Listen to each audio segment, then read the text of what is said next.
When it comes to Ninja Turtle movies, there really isn't one that gets recognized to be a great film. There have been many that have tried and ultimately failed to achieve.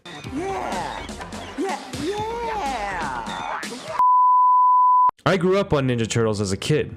The first real movie that I ever really watched, besides The Good, the Bad, and the Ugly, was the Teenage Mutant Ninja Turtles, the original movie. That's literally the title. I was obsessed with these freak of nature reptiles. I had every Teenage Mutant Ninja Turtle merch under the sun you could think of. But when I was 4 years old, another Ninja Turtles movie would release on March 23rd, 2007. Granted, I was 4, so I didn't care a lot about the plot, or the character development, or really anything to do with the movie except that it looked cool. Nope, 4-year-old me wanted to see the Turtles kick some foot soldier ass. The best part of this movie, for me when I was 4 years old, was seeing Leonardo, the best Ninja Turtle. But now I am almost 2 decades old, and a lot has changed since 2007. So I rewatched TMNT 2007 in 2022, and oh my goodness, does this movie slap. So for today's video, if you haven't caught on already, we will be taking a look back at the criminally underrated film that is TMNT 2007. When we start the film, we open with a brief explanation as to who the Turtles are and where they currently are in this timeline. We learn that Shredder and his foot soldiers are not a threat anymore, Shredder ultimately being dead, and that there is a new evil arising that has the potential to threaten the Turtles' Brotherhood, and ultimately, the world. This evil originated in Central America. The narrator then goes on to explain that in that time, there was a warrior named Yaddle. Yaddle and his brothers were on a mission to conquer every kingdom in the world. Yaddle learned of an ancient ritual that would allow him to open up a portal that would give him an unknown power. That power made him immortal, but at a cost. His brothers, who were basically his family, were turned to stone, and Yaddle was forced to walk the earth alone. Side note, this ritual could be done every 3,000 years. Oh, and one more thing. When he opened the portal, it would release 13 monsters as well that would also roam the world. I really liked the placement of this exposition. It sets up a bit of mystery as to why this is even important to begin with. As the movie continues, we learn that the Turtles aren't really together anymore. Well, they aren't fighting crime with each other anymore. They have all picked up a different profession because, as of right now, they are leaderless. Leonardo was sent to Central America by Master Splinter. Donatello is working as a customer service worker for a computer company. Michelangelo is working as a mascot for birthday parties. And Raphael has become a Batman-like vigilante for the city of New York, which fits his character terrifically. Leonardo then decides that it's best to come back to New York and get the gang back together. Although, Raphael feels like he should be the leader, which creates tension between Leo and Raph. While this is all going on, a new big shot CEO is going around and collecting these stone figures. This CEO's name is Max Winters, and he's been using these stone figures to temporarily come back to life and hunt down the 13 monsters. At this point, it's still pretty unclear as to who this Max Winters is, but back to the Turtles. We find them going back out onto the streets to warm up. They were ordered by Splinter that they are not allowed to engage into any conflicts, but because the Turtles have been without a leader for so long, they are a bit undisciplined. So when something like an enormous monster monkey comes out of nowhere and terrorizing the city, they can't help but to fight the giant monster monkey. They ultimately are no match for the monkey, mostly because they weren't really working as a team, and you'll see why that's important as we go on, only for that monkey to be caught by the stone figures and the foot soldiers. They go back to April's place to seek refuge after the monkey beatdown. Raph tells April what he saw and finds out that Max Winters, the man she helped find the statues, is none other than Yaddle himself. Leonardo learns of the Batman-like vigilante that's been going around and cleaning up the streets while the Turtles have been away, so Leo decides to go out and find the Night Watcher and let him know that he doesn't need to do the vigilante stuff anymore because the Turtles are back. The Night Watcher gets pissed that he would even suggest that and begins fighting Leo. Unfortunately,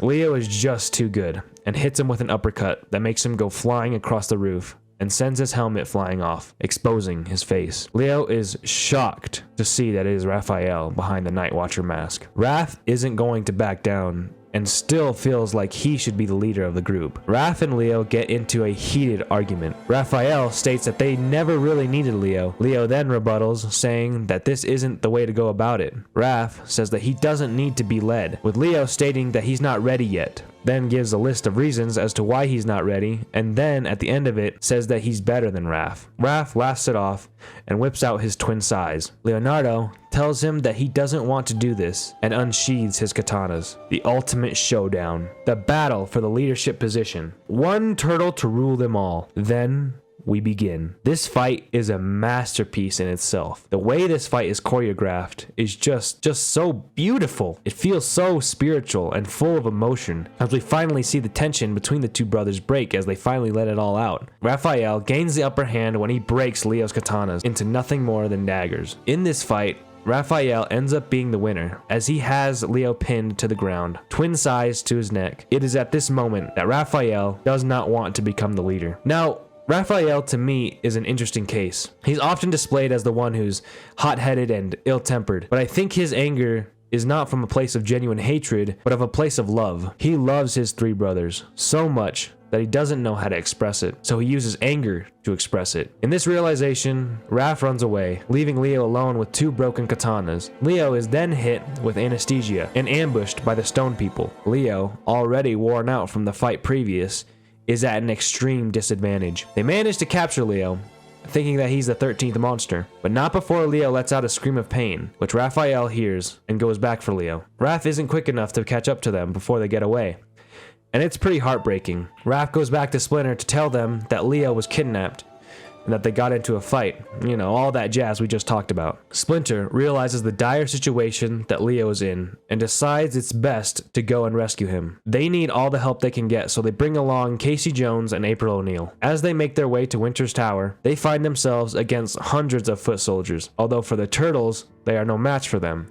as they plow their way through to the tower. When they arrive, they immediately start looking for Leo. Raph finds which cage he is in and helps him out. I think this scene in particular is extremely just great and emotional. As Ralph gives Leo a new pair of katanas, he tells him that he's gonna need these if he's gonna lead us out of here. Need these if you're gonna lead us out of here. I'm gonna need you too.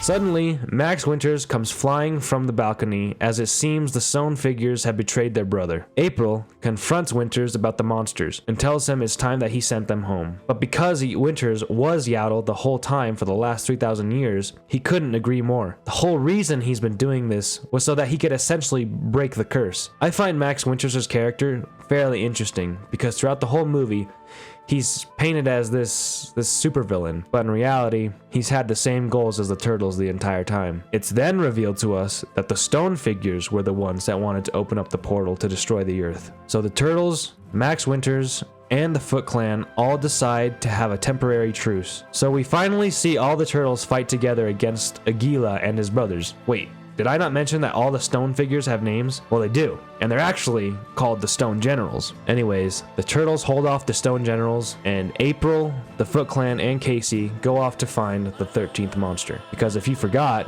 they picked Leonardo to be the 13th monster. My one big critique about this entire sequence is that I would have preferred that they wouldn't keep switching back and forth from the turtles to April. It would have been sick if they went down the Helm's Deep route, where the turtles look like they are in deep trouble, and then April comes back on a white horse with the Foot Clan and the 13th monster. Now that would have cemented this movie as a dime and would have been up there with the greats. But yeah, I get it. Not everything can be perfect. April and Casey do eventually come back with the 13th monster and are able to close the portal. The Stone Generals and the monsters are sent back into the portal and the curse is finally lifted. I think they were planning on creating a sequel with this film because Karai tells Splinter and the turtles that they have unfinished business with each other. I don't know for sure what they were planning, but if I had to guess, I think they were planning on having Shredder return, which makes sense because we never actually saw him die. But from what I hear, they scrapped the projects entirely, which is a shame because I would have loved to see the gang back together like this movie's final fight. But it is what it is.